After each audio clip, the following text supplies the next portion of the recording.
What's going on, rock stars? Hope you guys are all doing well. And we're going to be talking about social media today. I'm going to give it just a couple of minutes as we let some folks get in here. I'm seeing a handful of participants in here already. Why don't you guys pop in? We're going to be using both the chat and the Q&A today. The chat is going to be a couple questions I'm going to ask you guys, and also maybe to start, why don't you guys share where you're from as we're waiting for some folks to get on here. And then the Q&A, and I'll reiterate this again, the Q&A is going to be if you have any specific questions. I'm going to try to roll through the content and then probably closer to the end, jump into the Q&A. I'll keep an eye over there, here and there, maybe pause a couple times through. But awesome. Couple from Texas. Love it. Oregon, Colorado, California. I just got done road tripping with my family for the last 3 weeks. We made it as far as Colorado and then up through Montana, or Wyoming and Montana, a bunch of national parks. Got some Atlanta, Georgia in the house, Washington, West Michigan. Love all the engagement. Thanks, guys. Welcome, everybody. We're going to give it probably one more minute. What's up, Kate? I see you in there. Paul, I see you. Good, good.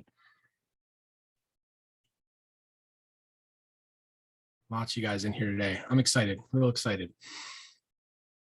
Give it another minute or so. While we're waiting for people to come in here, let's do on a scale of 1 to 3. 3 is you're super proficient at social media. 1 is you're a newbie. And 2 is I do a little bit, but I know I can get better. Why don't you guys pop some numbers in there? I like it. A little bit of everything. This is fantastic. Thanks for participating, guys. Cool. Give it another 30 seconds. Still seeing some people jump in here. 2.5. I love it. 2 and some days a 3. Awesome. Isn't that how most things go? Got some 3s. Oh, good. So we've got some people who spend a decent amount of time on social. 1-ish. I like it. Good stuff, guys. Good stuff. So my goal today, 2.75. Fantastic.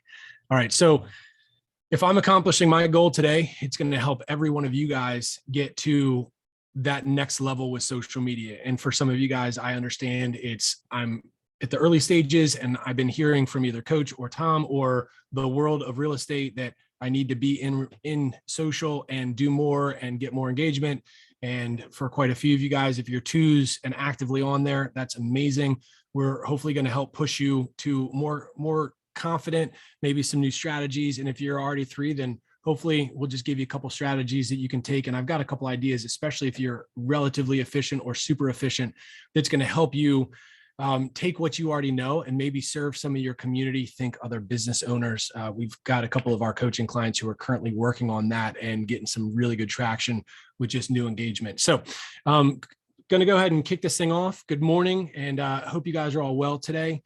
Thank you. Thank you so much for coming today. Thank you for trusting us with your valuable time.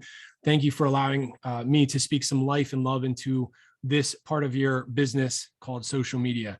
Why are we giving social media such an important focus recently? And as you guys probably all know, since you're on this webinar, you've been following along, there has been a ton of great content providers, both coaching clients and coaches alike, who have given just so much great value. I haven't caught them all, but I've caught a handful of them, and there's been so much good. So if you haven't watched those, make sure you jump back into Loom and check out the webinar series, because there is so much value there that if you've missed it, it will serve you well, I promise.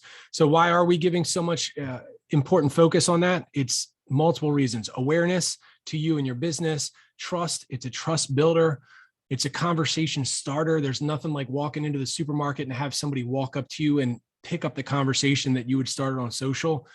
So that's a big piece of the puzzle. Professionalism. I'd go as far as saying, if you're not on social now and you're a full-time real estate professional, people, when they go searching for you, if they don't see you, they're just going to keep bouncing. But because you guys are all here, I'm not concerned about that. Interaction and engagement, and of course, building relationships. It's wild. Had we rewound 5, 10, even 15 years ago and said, hey, we're going to build a lot of relationships on a little screen that we hold in our hand, especially 15 years ago, we would have said, no way. but now it's here to stay. So we might as well get good at it. Okay. So who do you want for you as an ideal client? This is going to be a little interactive here. And I want you guys, hopefully you have something to take a little notes with and that sort of thing. But to start, I want you to think of your most ideal client. We're going to get into this in a little bit more. But hopefully by now you have that ideal client or that avatar client in your mind. And I want you to take the next 30 to 60 seconds to write the perfect review. Okay. And so what I mean by that is, if that ideal client wrote the perfect review about you and how you serve them as them being your client, write that review, 2 to 3 sentences, something you'd see maybe on Google. Go ahead and do that now.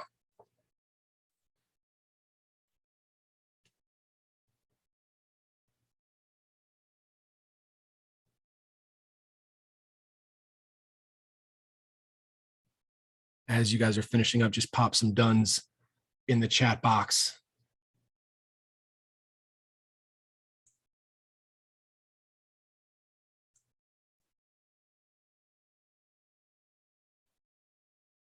Give you guys another 30 seconds there.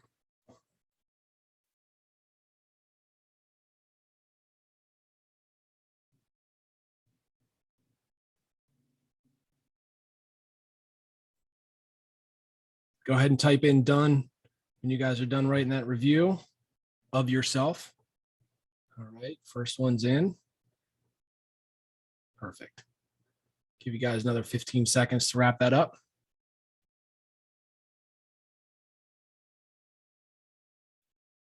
Awesome. The reason why I wanted you guys to do that is I wanted you to start with the end in mind. Okay. If we've done our job at an extremely high level as a real estate professional and we get that wonderful review, not only does it make us feel good, but I think it also shares with us that we've done a great job for our client like we thought we had done. Okay. With that in mind, does your social media reflect that? And if you're thinking, well, it's not full of reviews, and most social platforms do not lend themselves to reviews. And I'm not necessarily saying we share reviews all over our social media, but is what we're saying on our social media, is what we're sharing, the photos, the videos, the text content, is that sharing a story that's going to lead us to that perfect review eventually? If no, then we need to make an adjustment to what we're doing. So, some of this is going to stretch you guys, and I'm sure quite a this that I'm going to talk about at some form or fashion has already been heard, whether it's maybe in one of the other webinars that have happened recently, something Tom shared. But we want to start putting this into practice. If you guys missed that, the Tom Ferry, Seth Godin webinar podcast, Seth was talking about creating a practice around that. I think social media is one of the best examples of how we can put something into practice. The more we do it, the better we get, and we continue to practice. We can continue to get better. I've heard so many people who haven't done more on social because they're either afraid of looking a certain way or not being super familiar with the app. The best way to get better is by doing and practicing. Okay.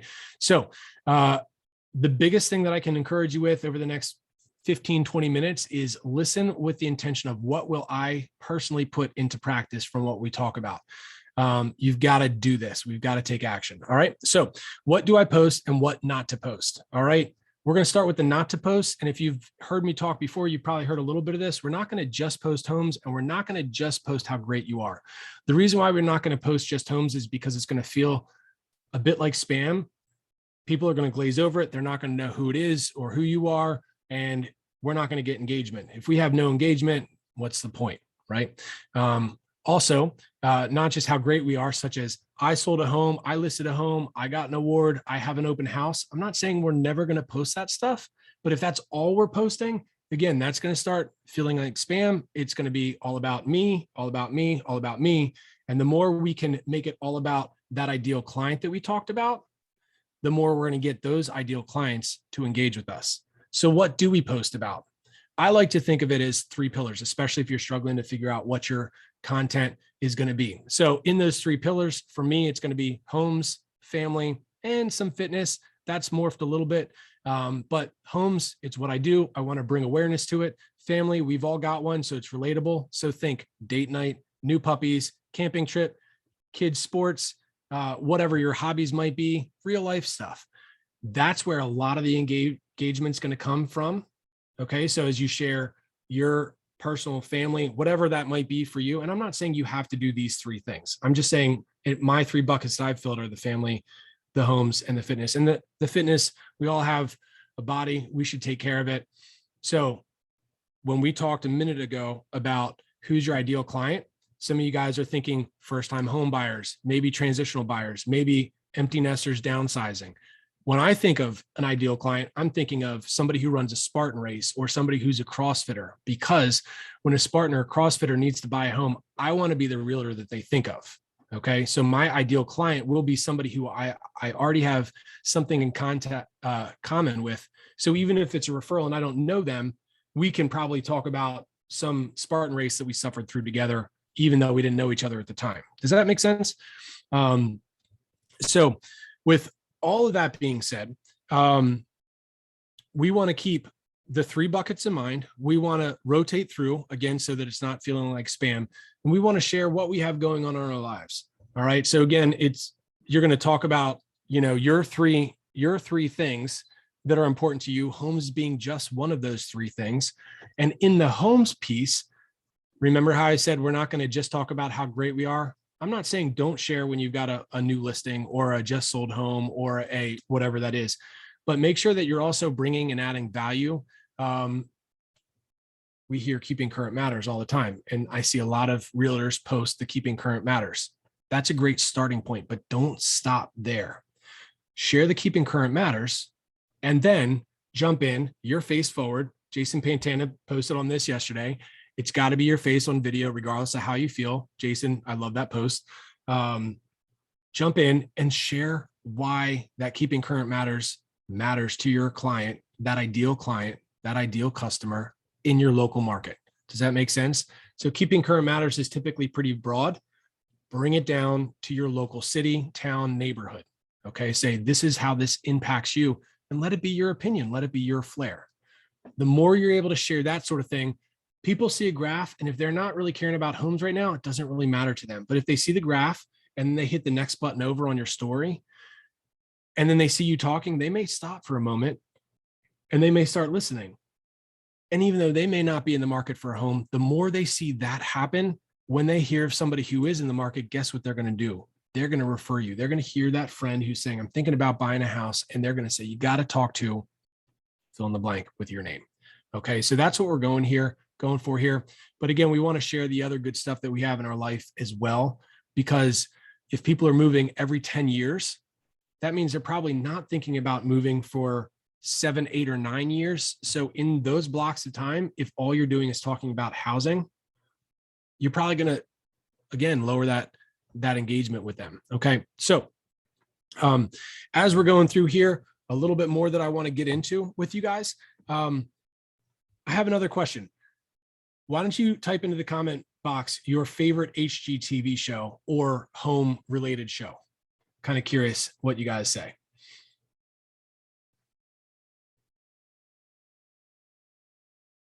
Love it or list it. Unlistables, Selling Sunsets, Property Brothers, Listing Impossible, Fixer Upper, Hometown, This Old House. I like it. Fixer Upper. I think Fixer Upper might be my favorite too. Probably because I do dumb things like Chip, and my wife Ashley rolls her eyes at me just like Joanna does. So I can kind of relate there.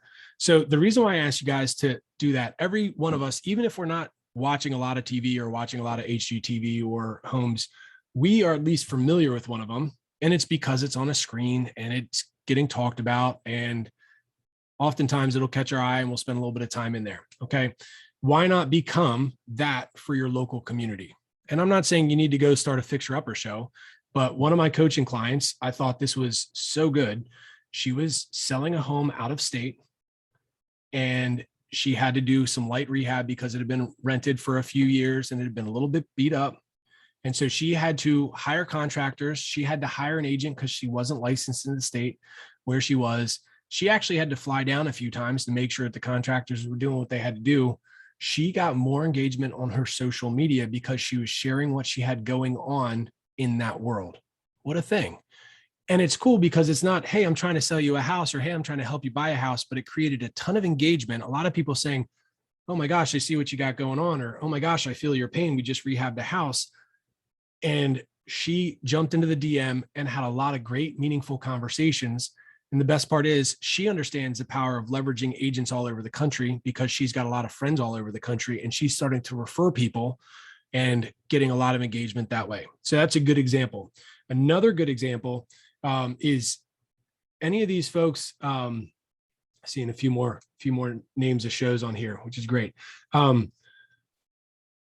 There's so much trust that's built with these people. If any one of these people from your favorite show knocked on your door and said, hey, can I fix up your house? Or, hey, can I help you sell or buy? Would you even think if you needed somebody? No, you wouldn't. You'd probably say, you're my guy, you're my gal, you're my person, right? We want to get to the point where people think of us and it's a no-brainer. They don't even hesitate, think, or who likes a come listing call, right? It's a come listing DM. Hey, can you please help me? So the more you engage, the more people, and I'm going to give you guys an example that literally came through a couple hours ago. Hey, Jeff, I hope you remember me and my husband, Charles. We used to go to same church. We actually, went into a little bit more detail, went on and on into whole long message about we're about to move back to the area and we'd like to use you as an agent. The more that we can just share what we have going on and keep people engaged, by the way, that's somebody who I haven't engaged with or interacted with in years. Literally, I don't think I've talked to them in over 3 years. They've been out of the area and that sort of thing. And I'm not saying that you shouldn't interact and engage with these folks, but sometimes you're going to get somebody who's going to reach out. So the more you do this on a regular basis, I think the more it's going to be helpful. So another example is when you're sharing to your stories. If you guys missed Marley's talking about sharing to your stories, you got to make sure you go back and watch it. But as you're sharing to your stories, you're going to see all the different eyeballs that go on there. The bottom left-hand corner on Instagram, you hit that button, it's going to pull up everybody who's looked at it. It's a great way to know who's already looking at your stuff. You can pop in and just shoot them a quick message. Hey, I see, whatever they have going on. Hitting people in their DMs or their instant messengers on Facebook and Instagram is so powerful because it's going to create constant engagement, that the more we have of that, the more they're going, the apps are going to start seeing what you have going on. And we're not talking about, hey, do you want to sell or buy a house right now? I'm not saying there's never a time for that. And there certainly will be. But I'm more referring to just touching base with them, giving them some love. Facebook has that wonderful birthday, here's whose birthday it is. Everybody goes into their feed and says, happy birthday. Imagine if you go into their messenger and do a voice memo recording that just says, hey, I hope you're having a wonderful birthday. I hope you eat great cake, spend good time with your family, get to do something fun today. People go bananas over that. They're like, wow, this person, it's an extra personal touch. And then again, it opens up a conversation. If and when they reply, hey, thank you so much. Then you can follow up with the message conversation. How you doing? You'll be so surprised how many times that how you doing will turn into, I've been meaning to reach out to you. We're thinking about buying or selling next spring. Great. Why don't we schedule a conversation around that? And all of a sudden now, boom, we're right into an appointment. Okay. So many good things there. Let me pause for just a second. See, I'm going to hop over to the Q&A. If you guys have any questions, feel free to pop in there. I see just one. Should we have a business page and a personal page as in on Facebook? I think 100% you should have both business and personal on Facebook. The question comes up about Instagram all the time too. I personally have switched back over to just a personal page on Instagram that shares over to my business. Oh, this is a great one. I just moved to a new state. What's your advice for me? We're going to come back into that as we go into a couple of the other thoughts here. So if we're new to an area, or if we're not super engaged with a lot of people, I know over the last handful of months and year and a half, because of COVID stuff, we had to be a little bit more cautious of how much personal face-to-face engagement we had. But let me tell you that the more you do outside of your personal bubble, so think gym, church, all sorts of different things, maybe parent PTO, that sort of thing, any sort of group, hobby, whatever you'd like to do that you can go to regularly, get involved with, get engaged with, the more that you're going to then be able to make friends. So a lot of my wife, when I mentioned fitness is one of my three buckets that I share about on social media. My wife has owned CrossFit gyms off and on, owned a CrossFit gym for a handful of years, and she's been coaching for a handful of years since she sold the gym.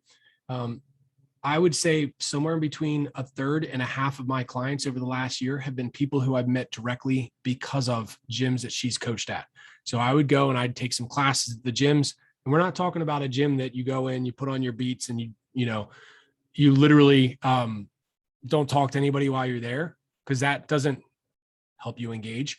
I'm talking about, think fitness classes such as CrossFit, Les Mills, spin classes, yoga, anything that you're going to be in the group of people. Again, I know that this world is a little crazy right now, but use your judgment, your comfort level.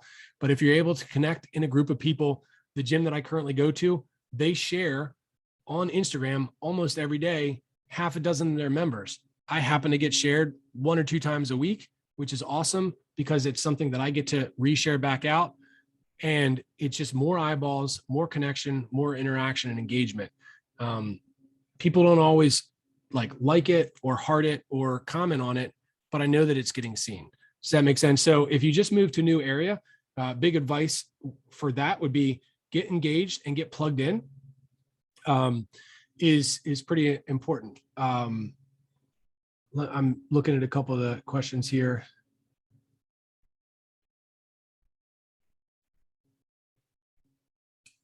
Okay, good. So make sure, guys, you're popping the questions into the Q&A, but I saw a couple in the chat, no big deal. One of the questions here is, do you feel like having a pretty feed, especially on Insta, is important? Sometimes I feel hesitant to post things that don't create that consistent, pretty look on a post. So without going too technical on helping to create like a consistent feed, there's a few things that I think are important. If you have those 3 buckets and you have a general idea of like the flow and the content that's going to be relatively consistent, I would say try to stay somewhat inside of that, because it's going to keep your followers not confused. Okay. But that doesn't mean that you can't share some slightly more random things. The less pretty stuff, I think, can live really well in a story, if that makes sense. And that doesn't mean that we don't ever post something that's not like super pretty on the feed. But I think in the feed, try to find some sort of flow. I also think less text, and it's not just me. And I know some people do really well with a lot of text on their feed, but less text tends to be a little bit more attractive if you're looking at the whole grid, not actually in the, like, not scrolling through. So if the example that I'm trying to give is, if you follow somebody or you comment on somebody's whatever it is, and then they go down the rabbit trail and they hit your name and they end up on your feed where they can see 15 blocks. If there's some sort of cohesive look, that'd be good. But some things that I think are super important is make sure that at least some of them are going to have your face so they get to know who you are. So if I go onto a feed and I can't figure out who they are in the first 20 seconds, maybe even less, I'm probably back off their feed. But if I see something that's a little bit engaging, their face, maybe them and a client, maybe them and their family or something else, I might pop in and take a look. And I think that's generally how a lot of people are engaging and interacting. Does that help answer that question, Caitlin? And yeah, I'm seeing some other engagement in here. Kate, thanks for jumping in. A great photo app like Lightroom is a good one. I know some people will use VSCO just for the photo editing to keep like a consistent, like almost like a template for your photos. If your ideal client is likely to appreciate that. I like the engagement in the comments, guys. Looks like Dusty said, if your ideal client wants that beautiful feed, then yeah, it's probably ideal for you to create something that's going to draw that ideal client in. If they're a little more rough around the edges or don't care as much, then it probably doesn't matter as much. I think that's a great word there. So Again, getting into the community, engaging in the community on your social feed is super important. So think the main street in your town. So where I live is not a huge town. There's a handful of small towns, just the way Pennsylvania is made up. And there's a main street right in my town. And then on either side of me, there's towns with main streets in there. Every single one of those streets has multiple restaurants and smoothie places and ice cream shops and all these different places. Some are great at sharing, some are not so great at sharing. Here's what I would say: the ones that are awesome at sharing, if you're tagging them, and so there's two things that I think is important to do: location tag, all right, and then also tag the business. If you just location tag it, the business will never see it. If you tag the business as well, but don't location tag, then the town won't see it. Like people who are searching in your area won't see it from the geotag. So if you do both, then people are going to see it both ways. And then also a business that's good at resharing stuff will oftentimes reshare if you tag a nice photo. If you're out to ice cream, you're out getting coffee, nice restaurant, whatever that might be. And if you do that regularly, people are going to start seeing you pop up regularly. It's amazing how much that will impact somebody trust towards you. Again, going back to why are we doing this? It's to build trust. It's a huge piece of the puzzle. And then one day when they actually need somebody, they might think of you. Or if they get referred to you, they're like, oh, I already know you. And you're thinking, I've never met you before, but you probably know me based on what I'm posting. All right. So that's a big piece of the puzzle. Now, if you're one of those three from early on in the conversation, when I said scale of 1 to 3, if you're feeling really confident with it, if you feel very confident with your social media and you at least are kind of hitting on most of your cylinders on a regular basis, if you're already in your community and you see some needs, one of my coaching clients has actually reached out on a regular basis to the local, restaurants and businesses and said, hey, would you guys like some help with your social media? Most of them are going to raise their hand and said, yes, please help. I have no idea what I'm doing, or I'm doing it, but I, know it could be better. If you're already doing a pretty good job with your own stuff, you could help them. Now, the strategy that we've come up with was, instead of spending one-on-one time, which you could do, but I could see that turning into a full-time job really quickly. Maybe you schedule a monthly meetup with the business owners through Zoom, and you have a topic where you're able to share with them, hey, here's some tricks around whatever it is on whichever social platform that you like best. And you start giving value to them. It does a few things. It gets you out into the community. It gives you the excuse to have the one-on-one conversation with the person who's running that part of their business. More often than not, in a small business, that's going to be the business owners. And then it's going to cause them to think of you when one of their many clients says, hey, I'm thinking about buying or selling a house. Do you see how this whole web starts? It's a big value give back. But if you're doing a monthly meetup, maybe quarterly, that sort of thing, you can say, hey, here's the time when we're going to do it. It's going to be 1 hour, jump on, we're going to go over this. And then you can follow up with everybody who showed up and just said, hey, thanks for making it. Just really good opportunity to be very connected in your community. Okay. Let me take a peek here. What are the best ways to DM through stories and post with other people? John, I would say probably the simplest way is just pay. Here's the reality. Social media can become a huge time suck if you're just thumbing through the feed. One of my coaching clients literally says, if I swipe 3 times and I didn't engage with somebody, I shut the app down. I love that. So what that also tells me is he's scrolling through, he sees stuff that's intriguing, and instead of just giving a heart, he's actually sending them a message, either right in that post, it's just a simple compliment about what's going on in the post. That's probably the simplest and easiest. And think about it. We all love getting a compliment. What I just described there is literally that. It's giving somebody a compliment on whatever they have going on. Or you can jump into their actual DM and you can talk to them about one of their most recent posts and just say, hey, I saw you just dropped your daughter off at college. How are things going? How are you feeling? How you doing? Whatever. So I think those are super important ways. John, hopefully that answers that question for you. So I think those are super important. Also, going back to the business, collaborating with local businesses with giveaways can be a lot of fun as well, especially if you're trying to grow your clientele. This can go back to if you just moved to a new area, or if you've been in an area, but you're trying to get a little bit more engaged there. If you're doing some highlights in your posts around some of your local businesses. You could go to them and say, hey, I'd like to do like some sort of giveaway. Doing some giveaways that way, people are going to have to follow you and like the post and maybe share it, that sort of thing.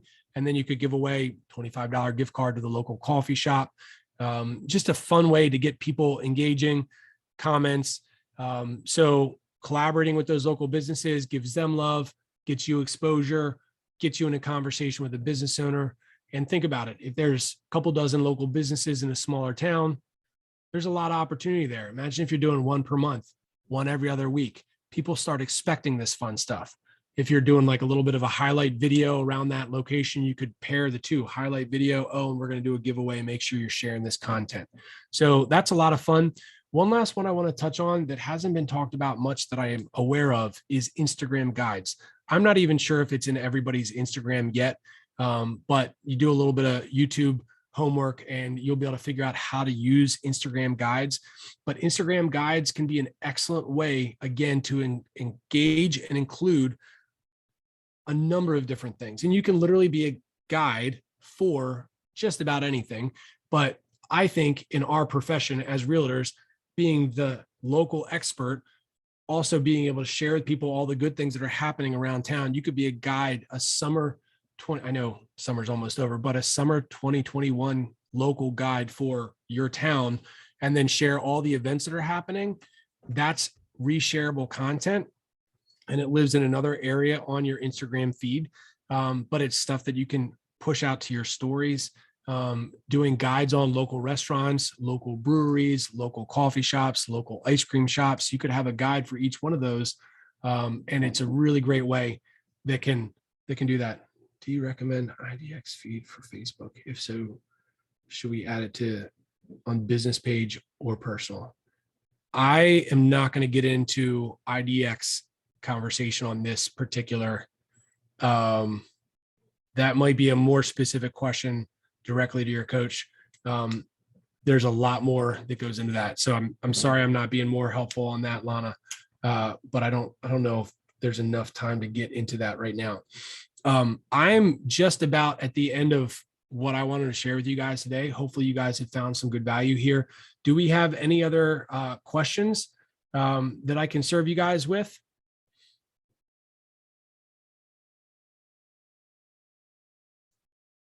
If I don't see any questions coming through, we're probably going to be wrapping up here in the next couple minutes.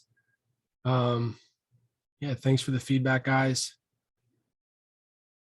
And if you guys aren't following along on social, I'd love to connect. How do I access guides? So it's a good question. I'm going to pull up mine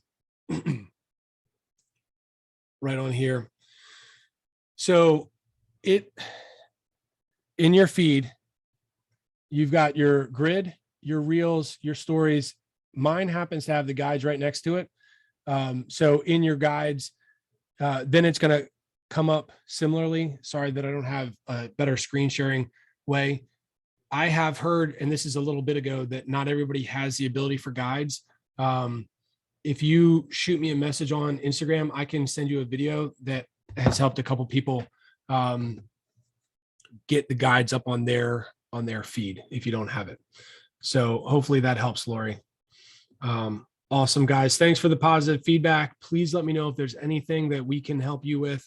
I know this is a little bit more of a broad subject today. I know some of the different Instagram conversations were a little bit more deep, and I was trying to hit on a few other topics that I hadn't heard much about. Yeah, thank you guys for being a part of it. I think that's it. Have a great one, guys.